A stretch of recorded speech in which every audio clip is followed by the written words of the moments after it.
વડોદરામાં શિવરાત્રીના પર્વને લઈને પ્રથમ વખત શિવ પરિવારની સુવર્ણ મઢિત પ્રતિમા રાજમાર્ગ પર નીકળી। શિવ પરિવારની નીકળેલી સવારીમાં 1 લાખથી વધુ શિવ ભક્તો જોડાયા।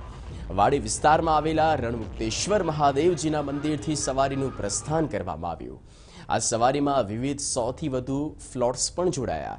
ડીજે અને બેન્ડ સાથે નીકળેલા ફ્લોટ્સે સવારી સાથે લોકોમાં અનેરું આકર્ષણ જમાવ્યું અને શહેરના દરેક 4 રસ્તા તેમજ પોળ અને નાકા પર શિવ ભક્તોએ સવારીનું ભાવભર્યું સ્વાગત કર્યું। સવારી દરમિયાન કોઈ અનિચ્છનીય બનાવ ન બને તે માટે પોલીસનો પણ ચુસ્ત બંદોબસ્ત ગોઠવી દેવાયો હતો। સવારીના અંતે સુરસાગર તળાવ ખાતે મહાઆરતીનું પણ આયોજન કરાયું હતું।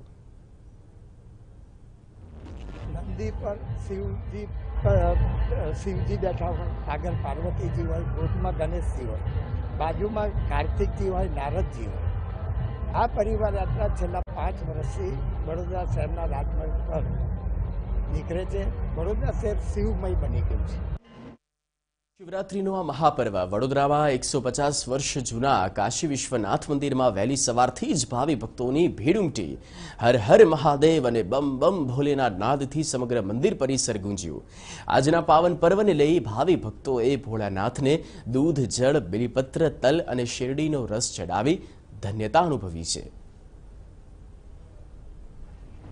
આ મંદિર 128 વર્ષ જૂનું છે। એના કરતાં વધારે પૌરાણિક મંદિર છે। 128 વર્ષ એને જીર્ણોદ્ધાર થયો। આ મંદિરની સ્થાપના સ્વામી શ્રી ચિદાનંદ સરસ્વતીએ કરી છે, જે સામે સ્ટેચ્યુ છે। ત્યારબાદ એમને વલ્લભરામને આપી દીધું।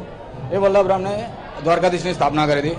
એટલે દરેક હરિભક્તોને અહીંયા હર અને હરે બંનેના દર્શન થાય। અને આજે સોમવાર અને મહાશિવરાત્રી છે, એનો ઉત્તમ સંયોગ થયો છે। ભગવાન પાસે તો અમે કશું માંગતા નથી, પણ ભગવાન આખી દુનિયાને સાચવે, આખી દુનિયાની સેવા કરે, બધાને જે જોઈએ તે આપે છે। અને જે અત્યારે આતંકવાદી હુમલો થયો છે તેનાથી ભગવાન બચાવે અને ભારત પાકિસ્તાન એક થઈને રહે એવું અમે માંગીએ છીએ।